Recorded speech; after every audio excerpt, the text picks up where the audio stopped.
Muy buenas noches, señoras y señores, teleescuchas de Radioactiva y Activa TV. Suban un poquito el volumen cuando hable yo, bajen el volumen cuando hablen los invitados. Estoy con una tos alérgica que me ha afectado, sepan disculpar. Si podés después, Adriano, una agüita. Bueno, vamos a tratar de dar continuidad a la edición especial Cuenta Regresiva, Elecciones 2024, proponiendo entrevistas semanales todos los miércoles. Hoy comenzamos la segunda tanda entrevistando a las fórmulas presidenciales, a los políticos, a las figuras que pretenden llegar al Parlamento Nacional y a aquellas otras personas, técnicos y profesionales que rodean al equipo del futuro gobierno.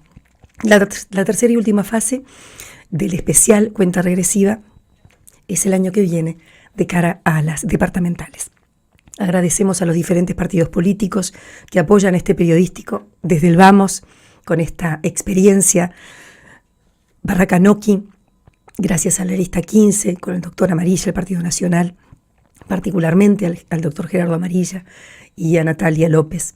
Gracias a la lista 311 de Casa Grande, Frente Amplio, particularmente a la senadora Constanza y a Diana de la Rosa, a la diputada Nazmi Camargo, que también cree en esta propuesta. Muy amables a todos. Hoy nos acompañan en Cuenta Regresiva el edil por el Frente Amplio, Gustavo Esteves. Gustavo Esteves. Eduardo Esteves. También nuestra colega, mujer política, activista, Dayana de la Rosa, militante de Casa Grande y a nivel departamental. Y aceptó nuestra invitación también a través de la mediación de Dayana, la abogada y escribana Fabiana Goyeneche, que a algunos les debe sonar el apellido, no sé si vinculado al tango, pero también a la política, mucha, y a la campaña en contra de la baja de imputabilidad. Ella, como mujer política, activista, fue conocida y reconocida públicamente por su participación en la campaña contra el plebiscito para bajar la edad de imputabilidad, conocido como Ser joven no es un delito o No a la baja. Buenas noches a todos, muchísimas gracias. Gracias a la doctora que aceptó tan gentilmente nuestra invitación, a Dayana, por ayudarnos a pensar en el programa, y también al edil, a Eduardo, que hace muchísimo no nos hablamos, y qué bueno estar acá para plantear, a ver cómo analizan primero, y para no dejarte esperar a ti, doctora, de cara a octubre, si a ti, y disculpa que te tutee, pero sos más joven que yo, a ti que te vinculan fuertemente con tu voz en contra de aquella campaña de vivir sin miedo, de aquello que toda la culpa la tenía Bonomi, que los homicidios, que los fraticidios, que los feminicidios eran todos porque habían liberado a muchos presos de las cárceles con las políticas de izquierda del Frente Amplio. Cuando surgió el que podía ser una solución para bajar los índices de violencia y las diferentes características de crimen, se llegó a decir, son los jóvenes y los adolescentes los que protagonizan. ¿Por qué alzaste tu voz dentro de toda la especialidad y cómo te has dedicado al estudio de ello para decir no? Los que tienen menos de 18 años no son los responsables y no resolverían el problema. Bienvenida. Bueno, primero, muchísimas gracias por la invitación, a vos, a Dayana, a Eduardo, que fueron los que hicieron el contacto. Para mí es un placer estar, aunque sea a la distancia, y poder conversar además a través de ustedes con la gente de Rivera, en un tiempo en el que tanto nos estamos cuestionando algo que creo que es muy necesario, el centralismo que tiene nuestro país todavía. Y yo, como sanducera que soy, viviendo en Montevideo, pero que siempre digo, sea que voy a Paysandú, sea que voy a Montevideo, siempre vuelvo a casa, y no hay que olvidarse del pago cuando uno viene para la capital. Siempre es un verdadero gusto estar comunicada con con la gente de todo nuestro país. Eso en primer lugar. En segundo, por favor, tuteame. Por supuesto que sí. Así que, Fabiana, para vos y para todos los presentes y los escuchas. Me deja más Yendo a tu cómoda y más pregunta, tranquila. sí, por favor. Y en tercer lugar, y contestando a tu pregunta, fíjate que hace más de 10 años que todo eso comenzó, ¿no? La recolección de firmas y la reacción inmediata de la organización en contra de esa movida, de esa propuesta, empezó en el año 2011.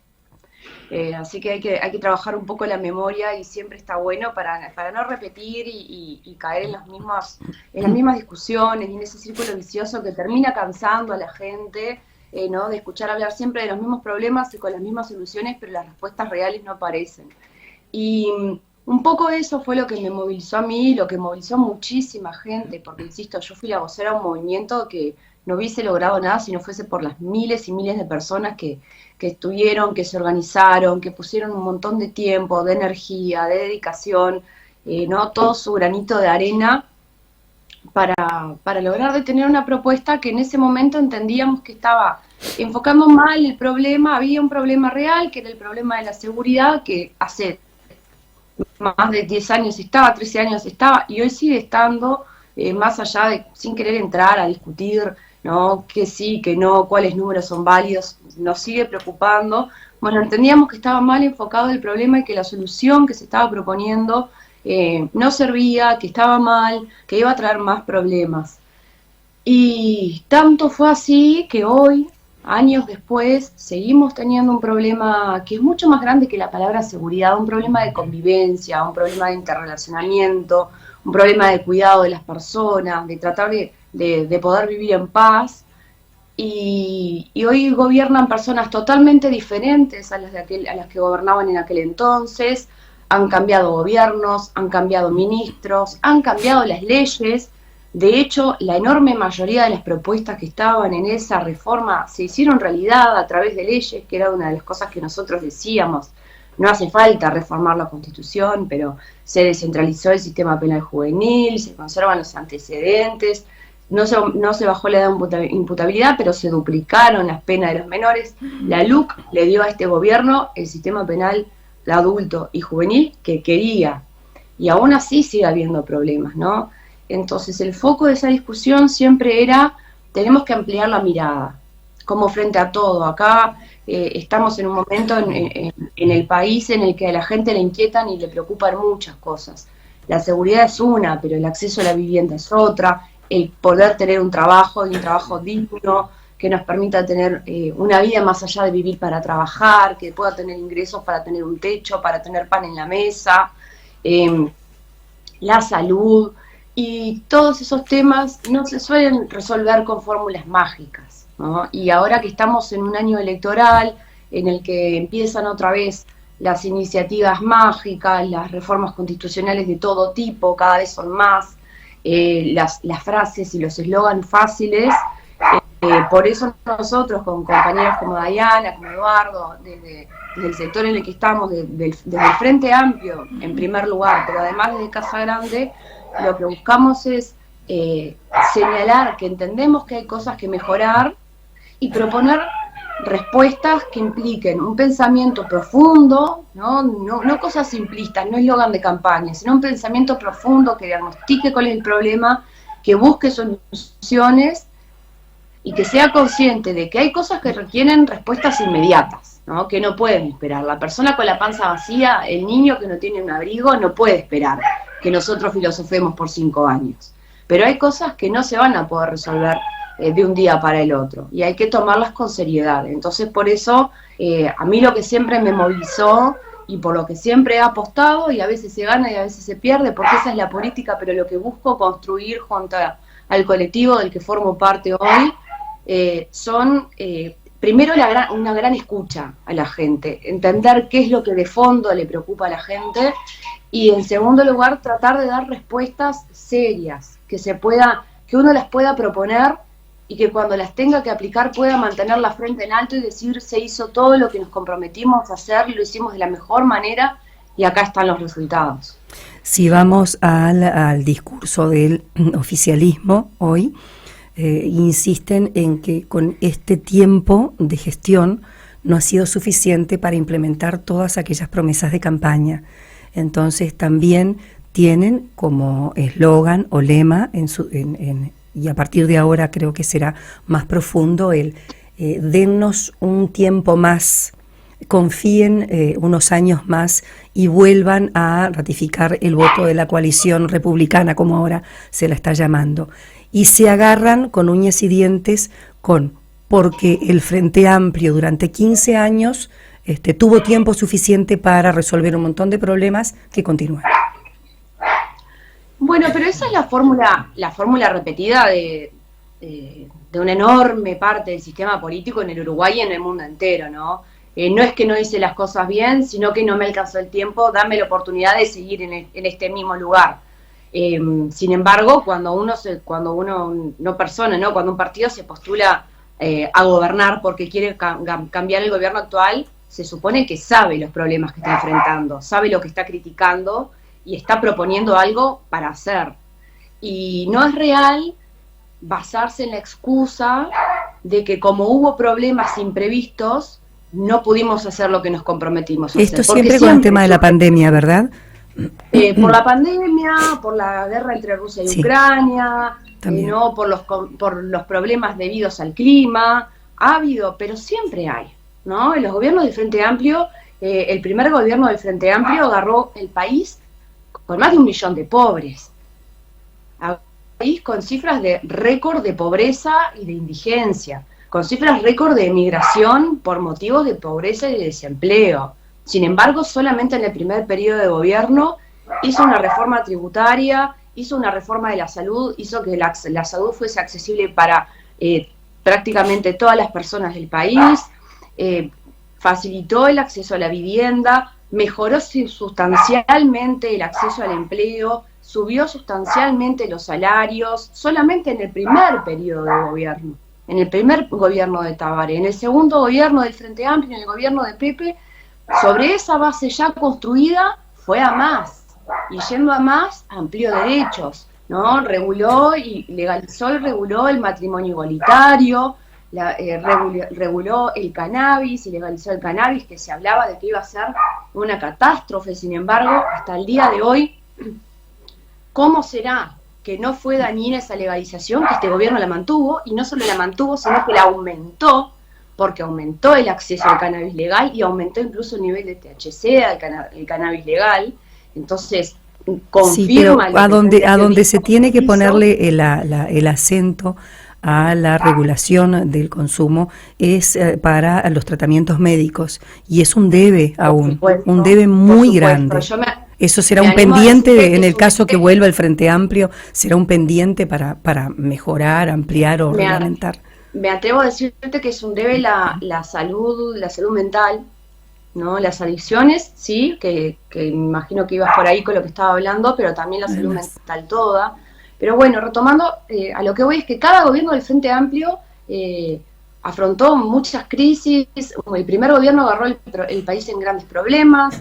Tuvimos la crisis del 2008, que mucha gente seguramente no se acuerde, y por suerte no se acuerda, porque fue una crisis financiera catastrófica, mundial, y que Uruguay apenas la sintió gracias a las políticas económicas que tenía, ¿no? Gracias a la solidez que tenía institucional, económica, democrática, laboral, a la fortaleza que tenían los sindicatos, los movimientos sociales, al acceso que había al empleo, al salario real. Es cierto, entonces, que todos los gobiernos, cuando asumen, tienen como mínimo la responsabilidad de saber qué país se están agarrando. Y si saben qué país se están agarrando, no pueden poner excusa que por el gobierno que había antes no pueden hacer cosas. Y si surgen cosas imprevistas, la pandemia fue una y muy importante, que este gobierno tuvo la gran fortuna de que la pandemia lo encontró con un sistema nacional integrado de salud que daba acceso a la salud en todo el territorio y a toda la población, cosa que no le pasó a la mayor parte de los países del mundo, ¿no? Reconocido también el tema de la accesibilidad con la conectividad, que fue la conectividad a internet, fue un antes y un después. A los niños con la computadora, o sea, encontró al Uruguay en muy buenas condiciones la pandemia, pero además pasó la pandemia, quedó atrás, el mundo se reactivó y acá siguen pendientes las cosas mínimas, ¿no? Nos siguen preocupando los mismos temas que nos preocupaban cuando comenzó la gestión de este gobierno y encima hay otros nuevos o aún más graves. Entonces, es muy poco, más allá de los grandes eslogan y más allá de las frases grandilocuentes y de la gran propaganda que hay de la maquinaria del gobierno, es muy poco lo que se puede ver, y no lo tengo que decir yo. Es ir al supermercado semana a semana o a la feria semana a semana y ver cómo te van a aumentar aumentando los precios mientras no aumenta el salario. Es pedir hora con el médico y ver para cuándo te van a dar fecha con un especialista, y no te digo el especialista extraordinario, te digo cualquier médico especialista, ¿no? Desde un oftalmólogo hasta el reumatólogo, lo que precises, todo lo que cuesta, ni te digo. Sí, se ha vuelto a recrudecer o a fragilizar la salud, y no solamente la salud pública, ¿no?, en el ámbito de ACE, sino que en la salud privada. Se está fragilizando. Lo que pasó con Casa de Galicia, lo que está pasando con Casmo ahora.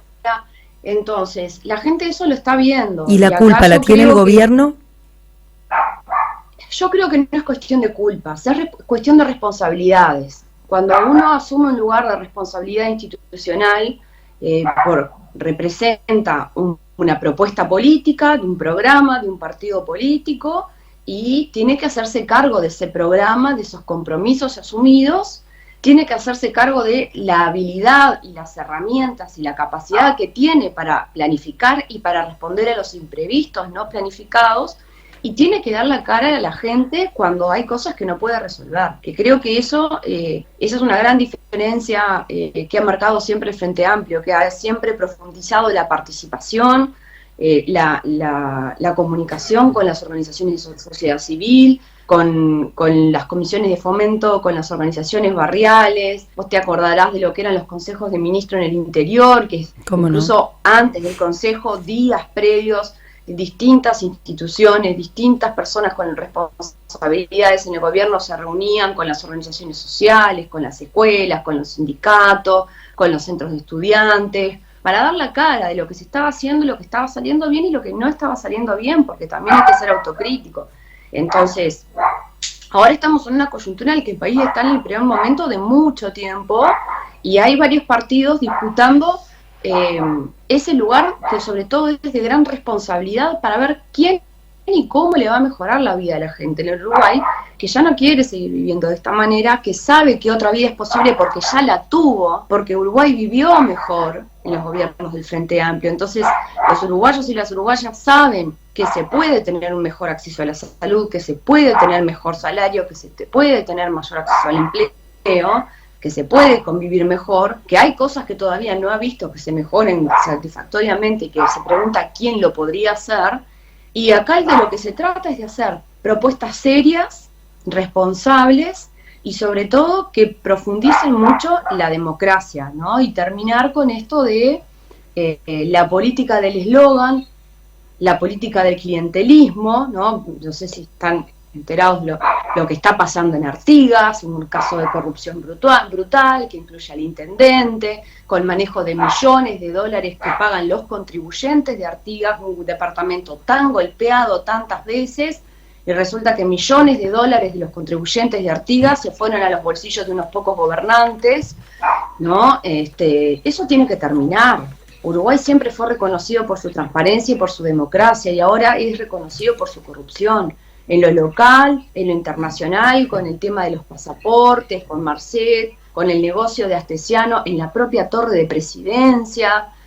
Uruguay no era así, los uruguayos y las uruguayas lo saben bien. Entonces, acá lo que estamos disputando es... hubo un antes y un después con Sendik, ¿verdad? Todas las personas. Hubo un antes y un después con Sendik, que también es el caballito de batalla de el discurso hoy de situación. Es decir, no hay solo corrupción acá, porque hubo corrupción en la gestión de la izquierda también.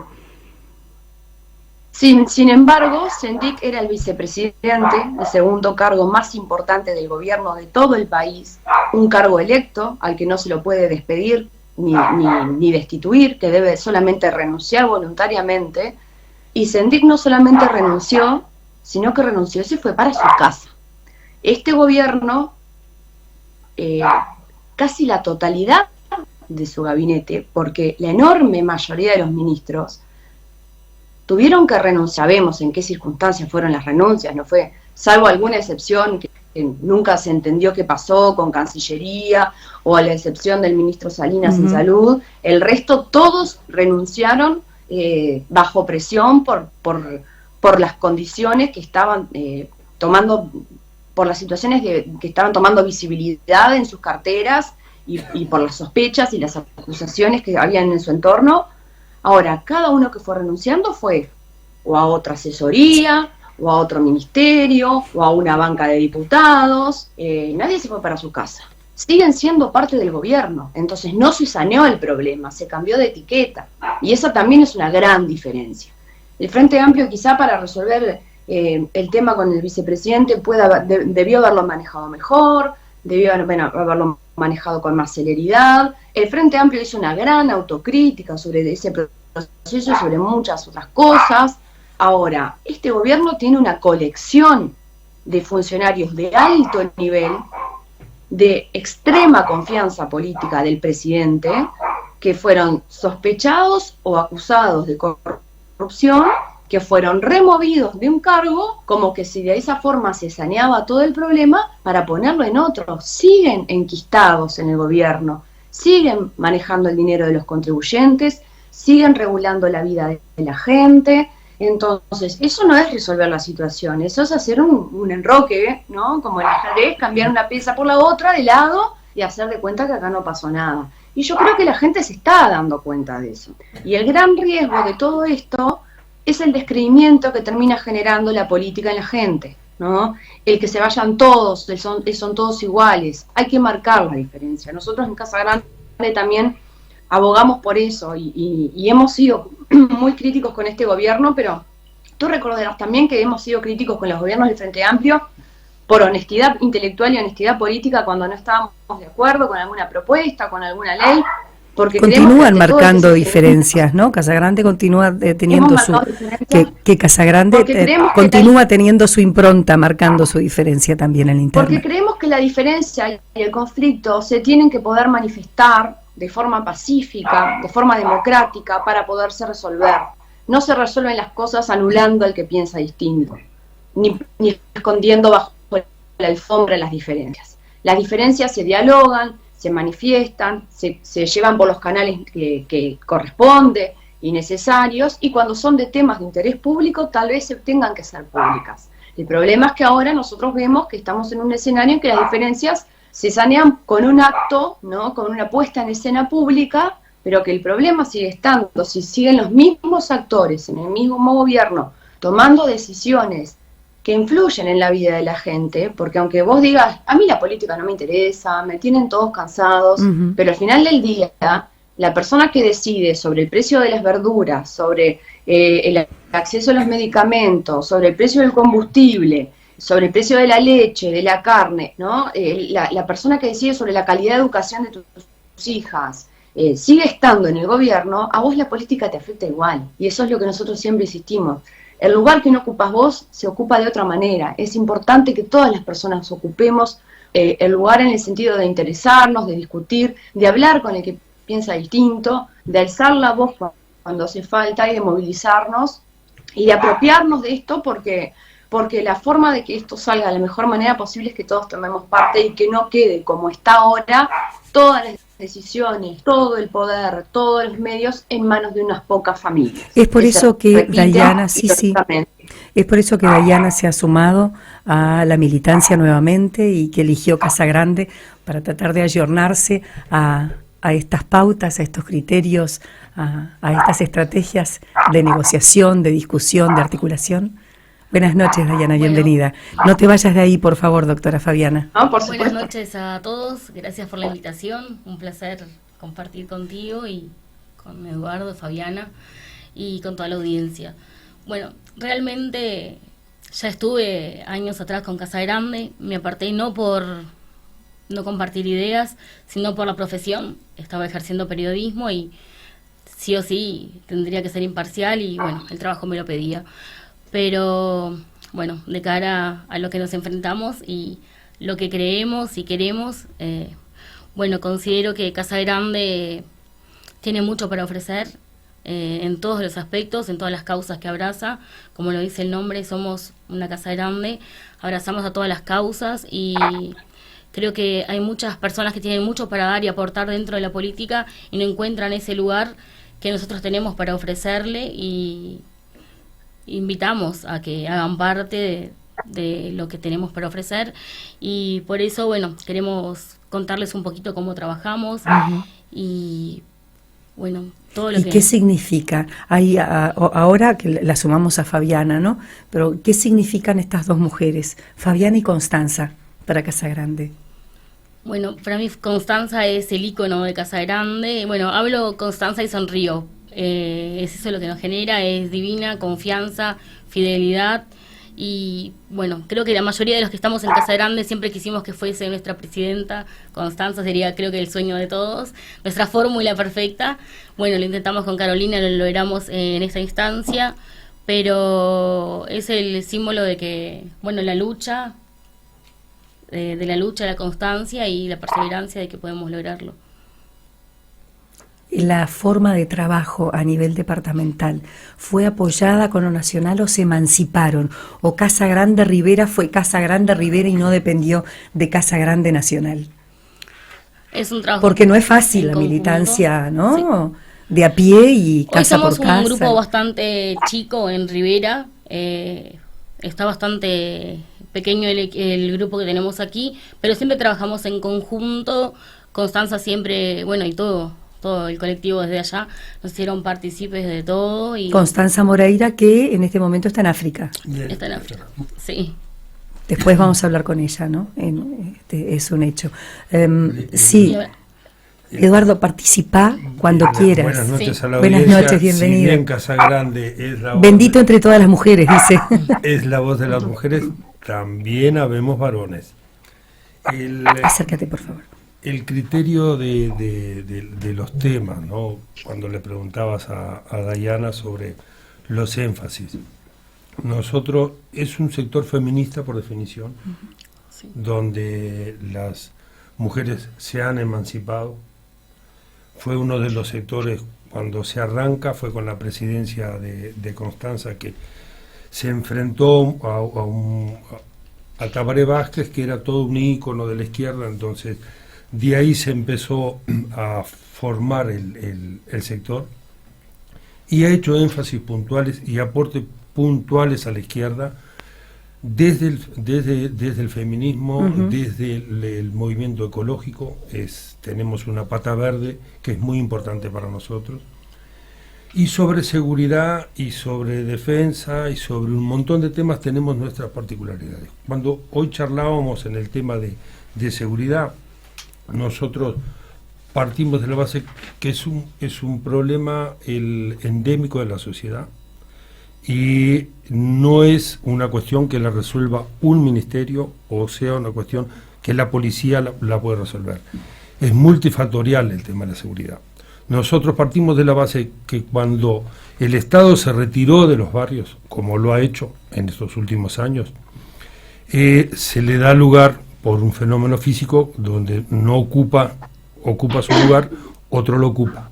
Entonces se le ha dado terreno fértil a las bandas de narcotraficantes, se le ha dado el terreno fértil al crimen organizado. Y nosotros somos experiencia viva de lo que son las bandas de crimen organizado que han venido infiltrando, se han venido permeando en nuestro país. Entonces, nosotros como Casa Grande tenemos un aporte sustancial en el tema de seguridad. Partimos de la base que la represión no soluciona el tema. La represión vendría a ser atacar el efecto. Nosotros partimos de la base que hay que atacar la causa.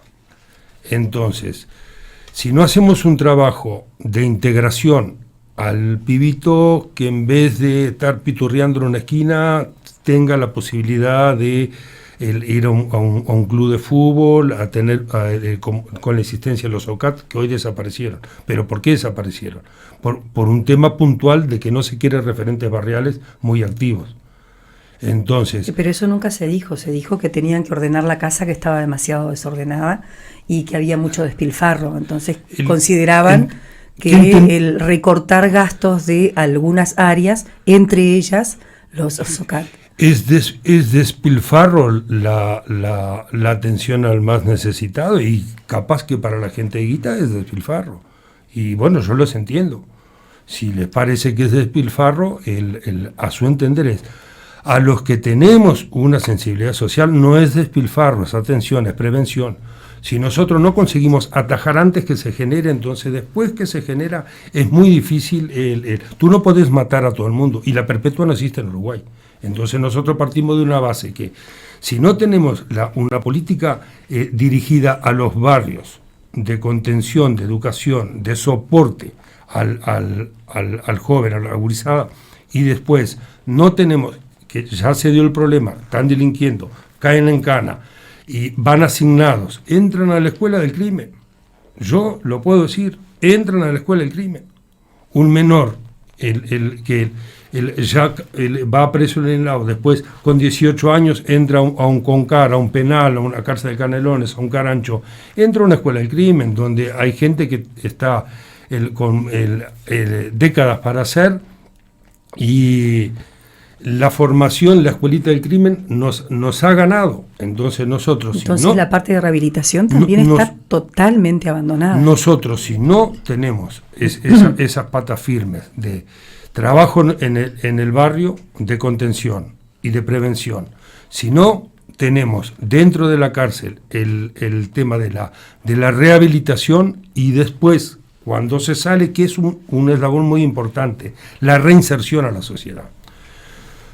Tú le das laburo adentro, como se intentó y como el Frente Amplio creó la redención de pena por trabajo y estudio, que fue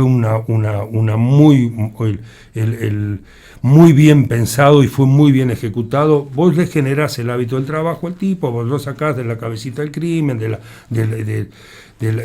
la fumeteada, se levanta temprano, genera el hábito de trabajo, labura hasta cierta hora, cobra su peculio, va a la escuela, termina de hacer la escuela, termina de hacer el liceo, y de repente te llegó la hora, tenés que irte. ¿A dónde te vas? ¿Vas a golpear al patronato? No hay nadie, no hay nada. El patronato sí, que ahora no es más no critico al patronato, digo que es tiene otra denominación. Es una estructura pensada de justamente hacer esa reinserción, el nexo entre el que sale y reinsertarlo. Hay que hacer un seguimiento, hay que dar un soporte. Claro, pero hace mucho que se dice hay y no se hace lo que se tiene que hacer en tiempo y forma. Lo importante es las condiciones cuando que tú quieras, Fabiana, también participa. Las condiciones que tienen los PPLs dentro de las cárceles, porque viven de una forma de negligencia total. Ahí nosotros tenemos que separar, digo, el que entró con José Díaz, el socialista José Díaz, que fue el primer ministro del Interior, que fue cuando se hizo a los presos que ya tenían 2/3 de la pena cumplida y por buena conducta. Eso fue lo que también el discurso de los Hoy Situación decían. El Frente Amplio liberó un montón de presos. Es que el discurso de que se terminó el recreo, que mano dura, que seguimos diciendo... Pero si se insiste, también... se entra en la cabeza de la gente. Seguimos atacando a la consecuencia, seguimos atacando y no a la causa. Pero es a largo plazo empezar a trabajar de nuevo con las generaciones más pequeñas. En la medicina es lo mismo. Si tú no atacas la causa de la enfermedad y atacas el síntoma, evidentemente con una aspirina vos no vas a resolver ese tumor. Sin duda ninguna. Entonces, Yo vuelvo a decir, no estoy para criticar a este gobierno, se cae por su propio peso. La gente lo siente en el bolsillo y la gente tiene poder de discernimiento. Por más que no vinculen mucho su nivel de conciencia con lo que son las medidas políticas que afectan su vida, sí saben lo que afecta su vida. Entonces, digo, no estoy para...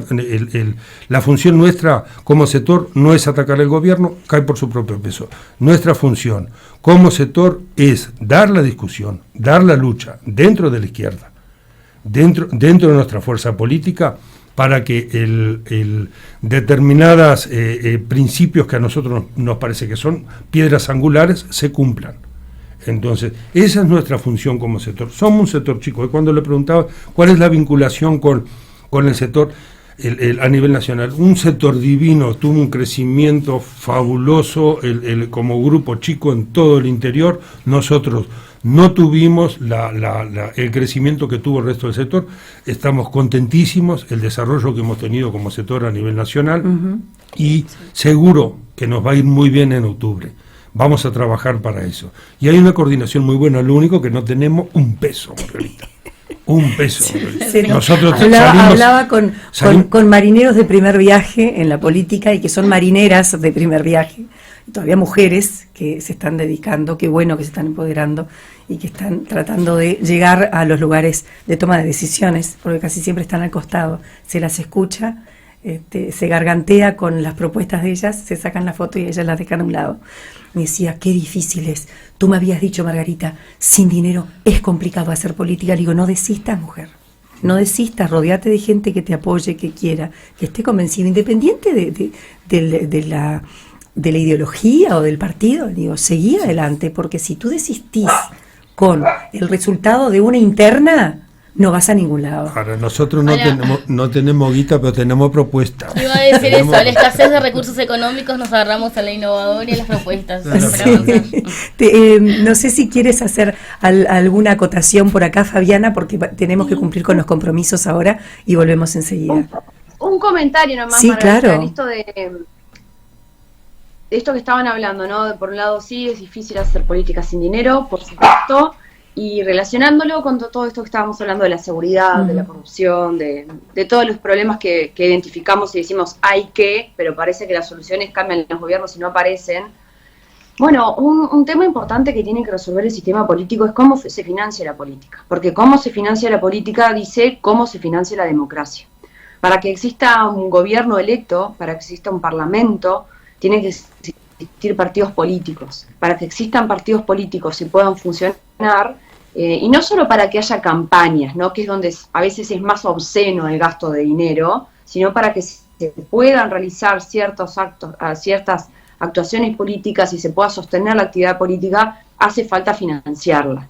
Como nosotros en Uruguay no tenemos una ley que ordene el financiamiento de los partidos políticos, hay partidos políticos y hay sectores de partidos políticos, como Casagrande, que no aceptamos dinero, por ejemplo, de empresas, ni vamos a buscar dinero de grandes donantes, porque no le queremos deber un favor a nadie cuando podamos tener la oportunidad de estar en un lugar de responsabilidad. No queremos que si Constanza Moreira, que es nuestro anhelo ahora, llega al Senado, tenga que ir a legislar para favorecer ni tabacaleras, ni empresas de camiones, ni empresas de salud, ni grandes terratenientes. Que queremos que vaya con la independencia política e intelectual que necesitamos que tenga y que la caracteriza. Entonces no nos financiamos de esa manera. Cuando hay partidos políticos que sí, bueno, vimos ejemplos claros, ¿no? Como la legislación que flexibilizó las medidas en contra del tabaco, y cuando se le preguntó al presidente si era para hacerle el favor a Philip Morris, dijo, ¿y qué va a hacer? ¿Para una fábrica de chicles? Esto lo pueden ver en la prensa, ¿no? No es un cuento mío. Y eso tiene que ver con cómo se financia la política y la falta de transparencia que hay al día de hoy en el financiamiento de la política. Un gran debe para terminar con la corrupción, para terminar con los favores, para terminar con que siempre los mismos poderosos, dueños de todo, tomen la decisión y manejen a los que toman las decisiones es regular realmente el financiamiento de los partidos. ¿Qué faltó para que se llegara a los votos y que se aprobara la ley de financiación de partidos? Y lo frenó el Partido Nacional. El Partido Nacional frena el financiamiento de los partidos políticos de la misma manera que el Partido Nacional frenó el ingreso, la ley que buscaba que a las intendencias de todo el país se ingresara por concurso y no a dedo, porque el Partido Nacional es el partido que más intendencias tiene, y la enorme mayoría de todos los funcionarios, no solo de los cargos de gobierno como un intendente, como un director general, la enorme mayoría de los funcionarios de la gran mayoría de las intendencias blancas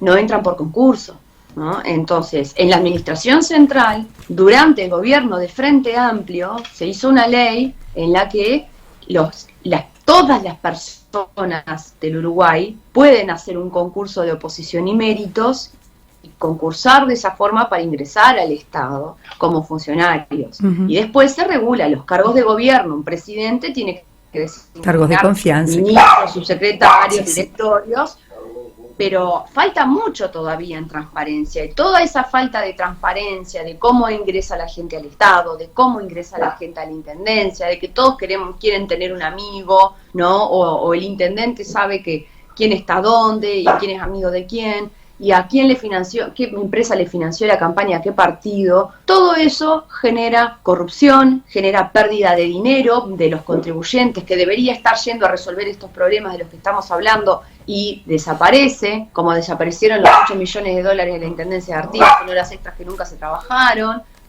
¿no? Y ahí tenemos a un intendente condenado por corrupción. Entonces, esos son grandes pendientes, esos son también grandes razones cuando hablamos de seguridad y cuando hablamos de convivencia. Bueno, también queremos que Casagrande esté en el Parlamento porque urge legislar en contra de la corrupción en serio y a favor de la transparencia. Entonces, seguro y a los primeros que tenemos que controlar los políticos es a los políticos mismos, no con decisiones nuestras ni para nosotros, sino dándole herramientas a la gente, para que la gente toda sepa quién está en el poder, dónde está, quién lo financia, cómo se financia y para qué, ¿no? Y que todos tengan el mismo derecho a ingresar a los distintos lugares. Hacemos un pequeño alto y volvemos enseguida con los últimos 15 minutos. Aprovechemos esa pata verde o esa columna verde que tiene Casagrande con la parte de la ecología, y les dejo picando 2 apellidos, Mailos y Booking. Enseguida volvemos.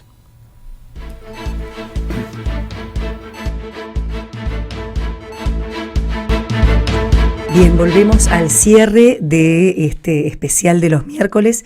Estamos hablando con Dayana de la Rosa, con Eduardo Esteves y con la doctora Fabiana Goyeneche, todos con el denominador común de identificarse con un grupo dentro del Frente Amplio que se llama Casagrande, y su líder es la politóloga Constanza Moreira, que iba a estar con nosotros, pero vamos a combinar un próximo miércoles para dialogar con ella, y qué bien que nos hizo charlar y conocerla, no personalmente, pero ahora viéndonos tête a tête con la doctora Fabiana Goyeneche, una de las impulsoras y defensoras de los menores de edad, y no para crucificar a la minoridad como menores infractores y bajar la edad de imputabilidad. Ella fue una de las voces en alto que estuvo en contra de la baja de la edad de imputabilidad. Por eso trascendió su nombre en la esfera política. Decíamos que Casagrande tiene una columna verde, ecologista, ¿verdad, Dayana? Sí, donde, lo que tratamos son los problemas ambientales del Uruguay, que, son varios y necesitan mucho apoyo en esa parte. Y, uno de los que queríamos destacar, que es muy importante, es el problema de eliminar los subsidios económicos que se utilizan como las exoneraciones para la importación de agroquímicos, muy importante. Y ¿Tú sabías que todos los productos agroquímicos, todos se pagan en dólares en Uruguay? Todos vienen cotizados en dólares. Sí. No solo los productos, las semillas, toda la parte de agro está en dólares. Y nosotros ganamos en pesos. Lo que se busca es implantar incentivos económicos a pequeños productores y, Bueno, también optar por una transición agroecológica, incorporando lo que son los impuestos verdes, que se ha manejado bastante en la actualidad y es viable verificadamente, ¿no? También, bueno, la parte de asegurar mayores niveles de sustentabilidad en la movilidad y el transporte, cambiando la matriz energética, exactamente, utilizando la bicicleta, que es uno de los medios donde nos va a favorecer también en lo que es la salud y va a muy cuidar el medio ambiente. criticada la ex intendente de Montevideo por la ciclovía en la principal de la capital, porque quería las bicicletas. El cambio de los motores eléctricos sobre los de petróleo es...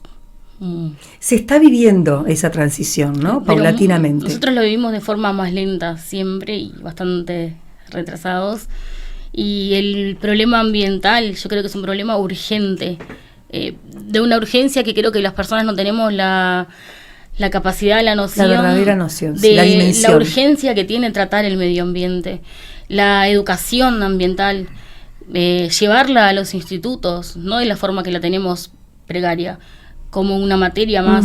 La urgencia que tiene el medio ambiente tendría que ser visualizado y manejado como una materia más en los institutos educativos. Hago preguntas para que las respuestas sean cortitas porque no tenemos tiempo de analizarlas. Yo les mencionaba dos apellidos, Bucking y Maylos, y recuerdo que el señor Maylos es amigo personal del presidente de la República. Ambos, Bucking y Maylos, son grandes empresarios de las famosas granjas de sangre que se les conocidas, ¿no? A donde se practica la sangría a yeguas preñas para extraer. Se judían a las yeguas preñas. Bueno, se practica el terror. Hasta la muerte, ¿no?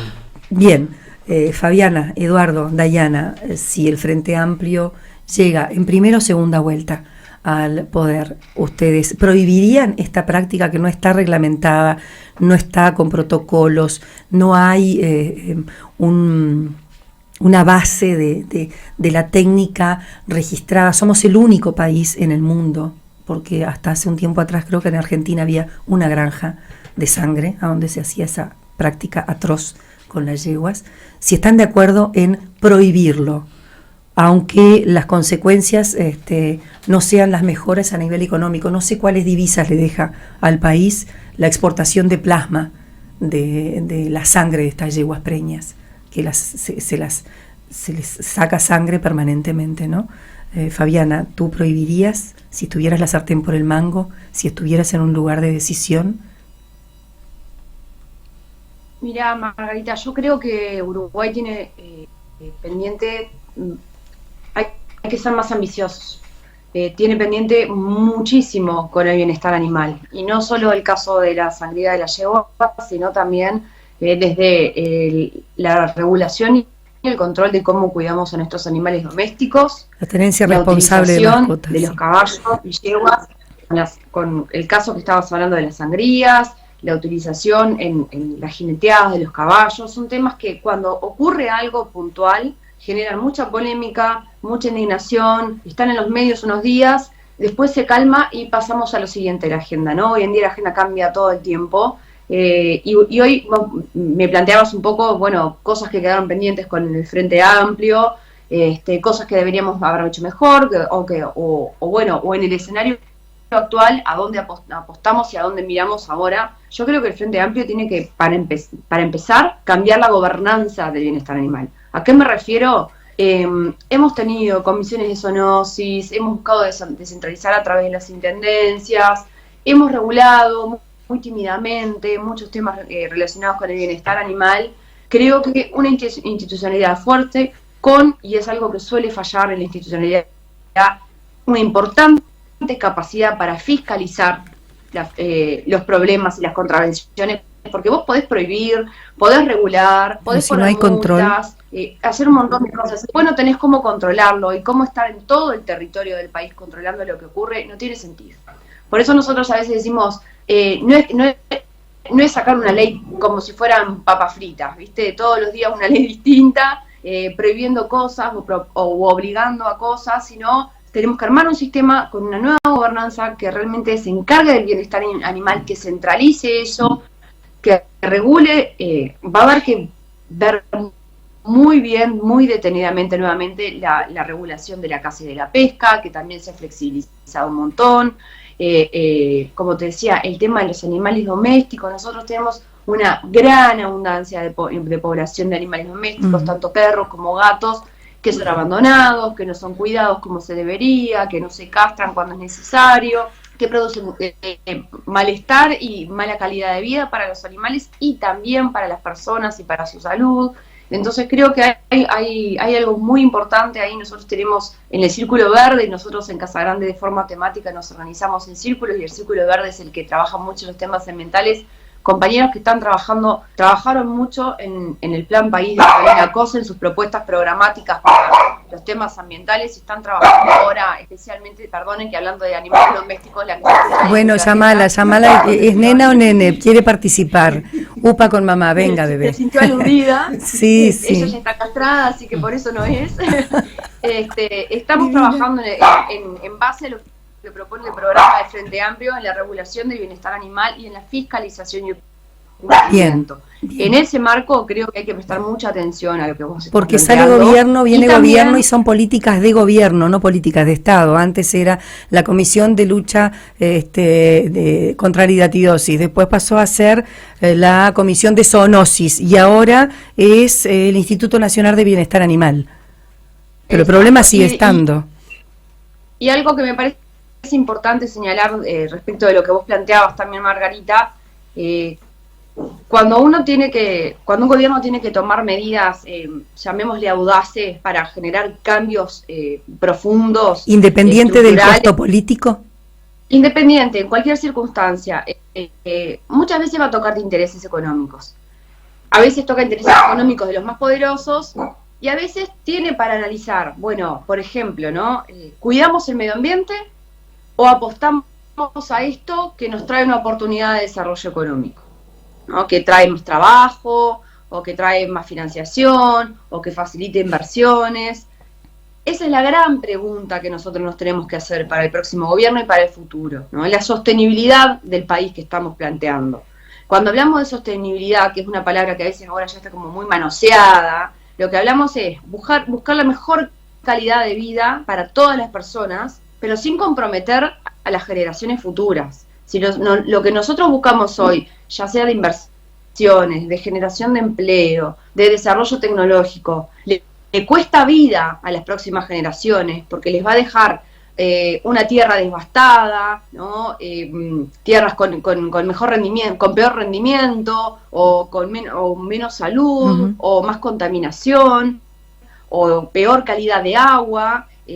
Entonces eso no es sostenible, y nosotros no podemos ir hacia ese lado. No podemos tener pan para hoy y hambre para mañana, como solemos decir, ¿no? Y creo que el enfoque ambiental, el enfoque del bienestar animal, tiene que estar enfocados en eso. Nosotros tenemos que buscar generar empleo, buscar generar inversiones, buscar generar crecimiento económico con redistribución, pero que sea de una manera que no nos comprometa el ambiente, que no comprometa las generaciones futuras, que tampoco, y con esto cierro porque sé que tenemos poco tiempo, que tampoco es tan futuro, es más bien presente, ¿no? Nosotros en el área metropolitana el año pasado estuvimos 3 meses sin poder abrir la canilla para tomar agua, porque no teníamos agua potable, por la gran sequía que tuvimos debido a los problemas ambientales que está teniendo el país y la región. Entonces, la madre naturaleza está dando sus señales, ¿no? Sí.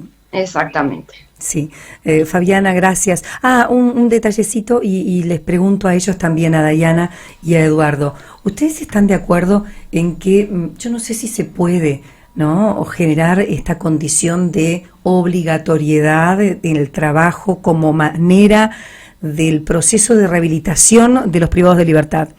El que si cae alguien por H o por B, por un accidente, por una fatalidad, que empujó y se golpeó la nuca, o que efectivamente agarró un arma y acribilló a otro, de estar en un mismo lugar y darle las mismas oportunidades de trabajo, o condicionarlo a uno, sí o sí tenés que trabajar, y si quemás tu colchón vas a trabajar para generar dinero para comprar el colchón, y el otro pobre desgraciado que por un empujón desnucó a alguien va a tener que pasar por la misma situación.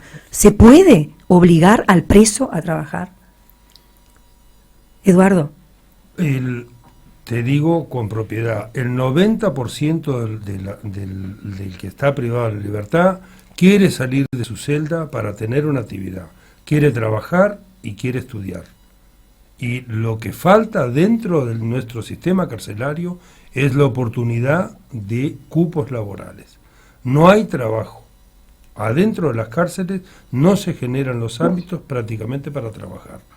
No hay una inversión seria, no hay una política seria que desarrolle el trabajo y el estudio dentro de las cárceles. Acá hay un ejemplo que se está limitado, mostrando muy bueno. Es muy limitado. Con la cárcel Granja, ¿no? Y el convenio que se tiene del INR con la Intendencia, con la construcción de bloques. Son muestreos, Margarita. No es...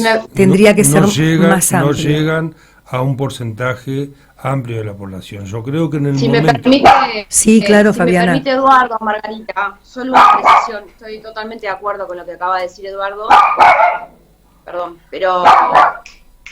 Llamala, que se sube al escritorio. ¿Cómo se llama? Mona, vos vas a ser sancionada en cualquier momento. Uruguay tiene más de 15.000 personas privadas de libertad en este momento. Ella quiere atención, levantala, subila a la UPA, subila, no hay problema. Esto es programa de radio más que de tele, no te preocupes, Fabiana. Upala. Uruguay tiene más de 15.000 personas privadas de libertad en este momento. Somos uno de los países del mundo que en relación a la población que tiene tenemos más presos. Entonces, antes de pensar en el trabajo como un castigo, que no comparto, el trabajo es un derecho, no un castigo, pero antes de siquiera entrar a esa discusión, ¿tenemos capacidad en nuestro país de darle un empleo a 15.000 personas privadas de libertad? Empecemos por generar las condiciones para que esas personas puedan trabajar o estudiar. Como dice Eduardo, la enorme mayoría, antes que estar encerradas en una celda, van a querer trabajar y estudiar. De hecho, si te pones a indagar en el Instituto Nacional de Rehabilitación, vas a ver que hay listas de espera para poder acceder a trabajar. Y de hecho, el trabajo es un premio. Hay que mostrar buena conducta, hay un montón de cosas, no cualquiera accede al trabajo, porque como hay poco y todos lo quieren, hay condiciones para acceder. Bueno, primero veamos que todas las personas que quieren trabajar, trabajen, y después discutimos si tiene utilidad el trabajo, si tiene un sentido ver el trabajo y una legalidad ver el trabajo como castigo, ¿no? Si trabajo y castigo van en la misma frase, siquiera. Y después también cuidemos un poco o repensemos un poco más cuando hablamos de rehabilitación, que es una palabra que hemos convertido en un chicle, ¿no? Rehabilitación, pero te quiero castigar. No estamos hablando de ponerte a picar piedra al rayo del sol, porque eso no es trabajo, ¿no? Ponerte a picar piedra por gusto y sin sentido, encadenado al rayo del sol, que es casi la imagen de empleo forzado carcelario que construye el imaginario colectivo. Pero sí, seguramente sería muy bueno que las personas privadas de libertad, en lugar de estar pasando horas y días y años de ocio, estuviesen trabajando o estudiando. Ojalá el próximo gobierno del Frente Amplio pueda generar esas condiciones y nosotros vamos a estar trabajando para eso. Bien, Fabiana, no sé si tienen algún otro aporte y quedaría charlando 2 horas más con ustedes. En ese tema concreto, darle las condiciones al individuo que está privado de la libertad de que pueda desarrollar un lado productivo, para pasar el tiempo que está recluido, y también con perspectivas de tener una actividad productiva cuando salga, que tenga una profesión, que aprenda a hacer algo. Entonces yo creo que voy en la misma línea de lo que decía Fabiana. Lo que falta es oportunidades y una política seria de rehabilitación y de reinserción para nosotros empezar a intentar solucionar el tema de la inseguridad. Tú decías que la experiencia aquí en el Carancho no, en la cárcel Granja, es como... Es un muestreo, es mínimo. El 90% de los presos no salen de su celda. El 90% ¿Y será que es ese porcentaje chiquitito que reúne las características como para premiarlos? No, hay un montón de gente en condiciones de trabajar y que quieren trabajar, y que sería importantísimo darles la oportunidad, que no tienen acceso. La verdad es esa, Margarita. Sí, nos menciona que hay lista de esperas, imagínate. Si hay lista de espera, hay gente que quiere trabajar. Es un tema profundo que da para seguir discutiendo por horas, ¿no? Pero el mensaje es eso. La posibilidad de la rehabilitación, hay que dedicarle recursos y tener una política carcelaria que apunte a eso. ¿Se han dado cuenta que no hablamos de Orsi y de Cose? ¿No hablamos de Yamandú y de Carolina? Sí. ¿Están contentos con la fórmula? Divinos. La verdad que sí. Como Yo dicen, creo que el hablamos de eso binomio cada vez que perfecto, hablamos dicen. del gobierno. Sí, ya está como que asumido. ¿Será que están Hablamos asumidos de eso cada vez que hablamos en del octubre gobierno. o se tiran hacia la segunda instancia? Y nosotros estamos todos confiantes que en octubre liquidamos el tema. Claro que sí. Sin mayoría o con mayoría. Con mayoría parlamentaria. Exactamente. Firme. ¿Será? Sí, será, sí. Porque hay de los otros que dicen que no. Igual. Que no, En que octubre sería en noviembre. En octubre veremos. Están contentos igual. Orsi y Carolina querían que fuera Carolina Sí, Yamandú. pero fue lo que quiso el pueblo frente amplista y, Y bueno, lo respetaron, y no esa hicieron forma- como con el exacto. pelado Martínez. y esa que no quiso respetar. esa fórmula la vamos a militar a morir. Claro que sí. Y en octubre él va a ser nuestro presidente y nuestra señora vicepresidenta. Bien, bien. Detalle, a nivel departamental, cabeza de lista sí, hacia a la Y Diputación. nosotros estamos ¿Están atados al ahí? Senado. Ah, sí. Estamos atados al Senado. ¿Y eso qué quiere decir en 30 segundos? Y que nosotros esperamos por ver cómo nos ordenamos en base al Senado. Todavía no se reunieron en el Congreso, o no sé cuál es la No, instancia. Nosotros como es la interna, tenemos, porque sé que las elecciones internas al Frente Amplio no los condicionan mucho porque no funcionan con el tema de convencionales, ¿verdad? Se manejan con congresos, con mesas y etcétera. Nosotros no. Sí, se define para la en fórmula. ese tema, digo, para la elección, en el caso puntual de las departamentales, Sí. nosotros lo charlamos en el plenario y después lo refrendamos en la convención. Ay, Y lo mismo a nivel nacional. pero no hay nombre aún que suene. Nosotros, hay varios candidatos y candidatas en el Frente Amplio, diputados y senadores. Lo que sí está en un momento se están ordenando Bien. los sublemas y las listas al Senado. Bueno, de cuando diputados. tengan ya un nombre, adelante, Claro. porque Seguramente van a- vamos a Sí, sí. seguir hasta octubre y o noviembre, los miércoles, encontrándonos con la gente que quiera compartir proyectos, propuestas y que hablen con responsabilidad y con contenido, porque la gente se subestima la inteligencia de la gente. Margarita, y Casa Grande está de puertas abiertas a todas las personas que quieran conocernos y bueno, y ver cómo ¿Y a dónde trabajamos. está el comité de Casa Grande? Te paso la dirección, Eduardo. Escobar 585, por ahora no tenemos local en el centro. Sí, sí. Es una agrupación un grupito chiquito Igual pero tenemos rendidor. una dice. casa muy grande, realmente, como Sí. lo dice la palabra, nuestro lugar es muy amplio. Bien, y se manejan en círculos de discusión cuando Sí, se reúnen, círculo ¿no? temático. Tenemos círculos temáticos, reuniones departamentales. Somos un espacio que buscamos ser lo más flexible. Sabemos que la política exige mucho tiempo y no todo el mundo puede. Hay que trabajar, hay que cuidar a los gurises o a la abuela o hacerse cargo de la casa. Todos ponemos todo Hay lo muchas que podemos, mujeres en Casa cuando Grande, como podemos y decían. cuando podemos. Hay muchas mujeres, entonces somos muy cuidadosas y muy respetuosas de eso, por lo que tratamos de dar la mayor flexibilidad. Y por eso los círculos también son, no para compartimentar las conversaciones, todos nos involucramos en todo, pero sí por si hay alguna persona que nos está escuchando y no se quiere meter en todo el tema partidario y de programa y de fórmula, pero le Elige importan el los temas tema más. ambientales, por Ujú, ejemplo, sí, puede sí. participar a través del Círculo Verde y ahí involucrarse y hablar específicamente de esos temas, involucrarse hasta donde quiera y como quiera. Y permitime decirte que los compas acá de Rivera son muy humildes, pero son grandes compañeras y compañeros que trabajan muchísimo, que están siempre recorriendo los barrios.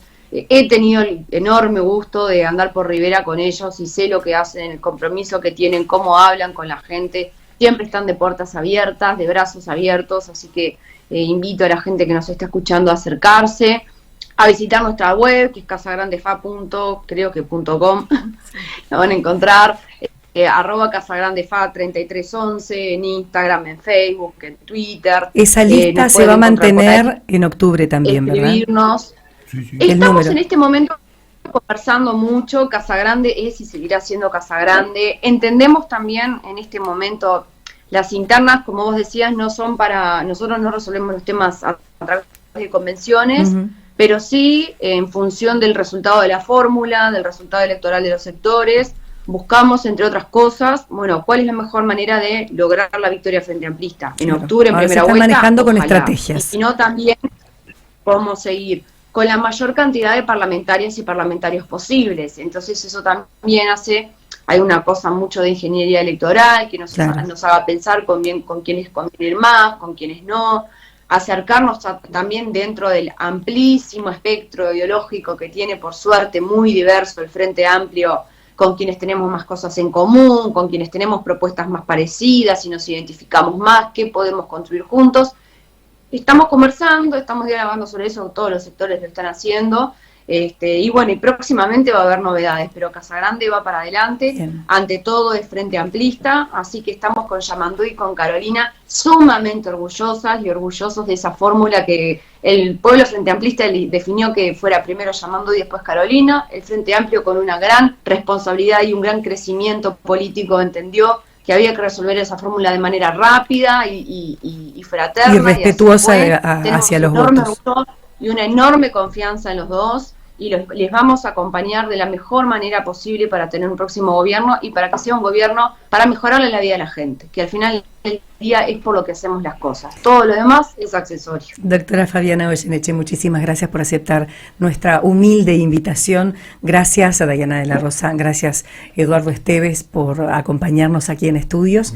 Y nos vamos a encontrar, tenemos algún otro miércoles para volver a los micrófonos de Radioactiva y a cuenta regresiva de cara a elecciones de octubre. Un fuerte abrazo. El miércoles que viene... Gracias. El miércoles que viene vamos a estar charlando aquí en directo en estudios con la candidata a diputada por Cabildo Abierto por el departamento de Rivera, por la agrupación Bastión del Norte, la doctora Paula Amaral. No se lo pierdan, los esperamos. Buenas noches.